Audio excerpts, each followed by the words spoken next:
Pierce woke up, groggy and sore from his previous night. He got up to his screeching alarm that echoed off the walls in his near-empty room. Pierce decided that it was time to get his day started, and to do that meant breakfast. Pierce isn't a morning person, at all, which causes some strange mornings in his home. So when he finally got up, instead of opening his door like anyone else would, he walked straight through the bedroom wall into the kitchen, and right into Sapphire. Sapphire's face instantly turned red as she blurted out, "Oh, hi, Piercy Pie. Wow, okay, I'm so glad you dressed. I was just coming over to say hi. I will leave now, I guess." Oh, well, you don't have to leave now if you don't want. I was actually just about to eat breakfast if you'd like to join. That would be lovely. After about an hour had gone by, they had finally finished their meals through their conversations. Afterwards, they continued to talk, and would have continued hours more if an alert hadn't stopped them. Pierce's phone began to vibrate, and when he looked, he found that a hostage situation was taking place. Hey, so something came up with work and I've got to go. I'm sorry. Oh, no, don't worry about that. I actually have to leave too. Thank you for breakfast. Talk later? Pierce smiled and shook his head yes.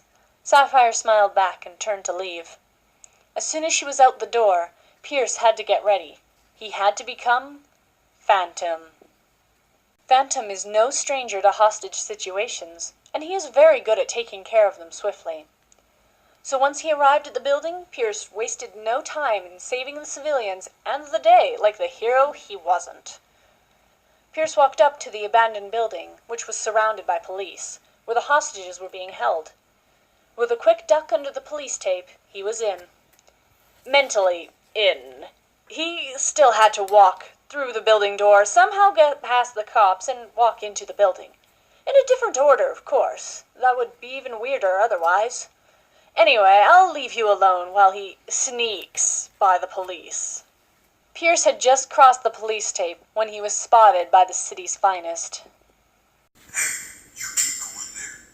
Pierce, with a grin on his face, though it was hidden by his mask, turned towards the police, and with a snap of his fingers, he disappeared.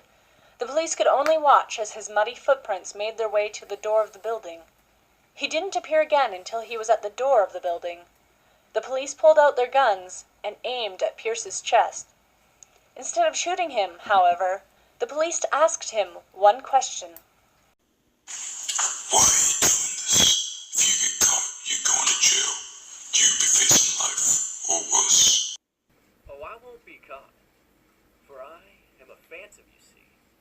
Whatever you're seeing truly isn't me. And as for why I'm doing this, it isn't by choice. You see, I'm burdened with glorious purpose. It just comes naturally. And with that, Pierce had disappeared into the building. Pierce was walking silently through the near-empty building when two men stepped out from behind a pillar with guns. "Yous ain't supposed to be here." Excuse my friend here. What he meant to say is this is a private area, and you are trespassing. We don't like trespassers. They never lead to anything good. And as much as we would love to let you go, we won't. Both gunmen aimed their guns towards Pierce and began to fire rapidly. Pierce only smiled, not even moving a single muscle. Immediately before the bullets hit him, Pierce used his powers to turn himself into nothing. The bullets glided through his now invisible and non-existent body. His laugh echoed through the room, sending shivers down the gunmen's spines. The gunmen were filled with great fear and decided that whatever they were being paid wasn't worth dying for. So they turned around and began to run, but they didn't get far as they ran right into the pillar they had earlier hid behind. Pierce made himself again, and made his way up the levels of the building. It wasn't until the 21st level that he saw life, and lots of it. Ah, Vigilante, how nice to see you. I'm Faze, I run this operation. Those big guys with the guns, those are my henchmen. And those people lying on the ground scared for their lives? How do you say? They're my friends. She's hostage 1, and he's hostage 2, and so on. Go on, say hi, hostages. Go, wait, I take your mouth.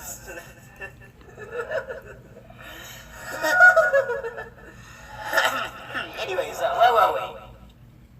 I believe you were just about to release the hostages. And surrender. FaZe stood up and looked to the sky and then the hostages as if he were contemplating that choice. Now, I may be crazy, but why would I ever do that? Pierce began to charge, but halfway to FaZe, the most unexpected thing happened. A woman in a scarlet and sapphire suit crashed in through the roof, landing inches from Phantom. I don't remember a +1 on your invite, Mr. Phantom. I'm not with him. I work alone. Pierce knew that voice like the back of his hand. He got the most shocked expression as he turned towards the woman. Sapphire? He had barely even finished her name by the time she had spun to meet his face with her fist. He was knocked out cold and fell to the ground as the woman whispered to him. Guess again, Piercy Pie. The woman turned to FaZe with a smile. Your turn, FaZe. FaZe got a big grin on his face and began to laugh. Before you do your worst, answer me this. What shall the world call you? Call me the Scarlet Streak. Wait, no, that's terrible. Call me the Scarlet Sapphire. But I guess you won't be calling me anything for long, now will you? With that, the woman pulled a pistol out of her hostler and shot 5 times into FaZe's chest. Laughing could be heard echoing through the building once again, and FaZe's body was gone. Oh, I'm not that stupid, Mrs. Scarlet Sapphire. The lights all suddenly went out. Just one beam of light from the woman's hole in the roof shone on her. The room was quiet. Too quiet. Suddenly, the maniacal laughter rang louder than ever, and before the woman had realized what had happened, it was too late. The woman held back screams as she felt the dull end of FaZe's knife glide back and forth on her now exposed throat. Phantom began to regain consciousness and started to raise himself off the ground. Ah, Phantom, right on time to witness your pretty little friend go away. At that moment, a large squad of police came rushing into the room. Oh, boy. Said FaZe as he dropped his knife and ran towards the now exploding wall. See you later. You don't have to go home, but, I wouldn't stay here. By the time FaZe had finished his speech, he jumped out the hole in the wall and was gone. Go! Yelled Pierce as the police surrounded him and the woman. The woman jumped back out through the hole from which she came, and Pierce, with a wink, vanished into thin air and fell through the 21-story building with ease. As Pierce walked the long road home, he couldn't stop thinking about FaZe, and if he will ever be seen again, and the woman, and who she was.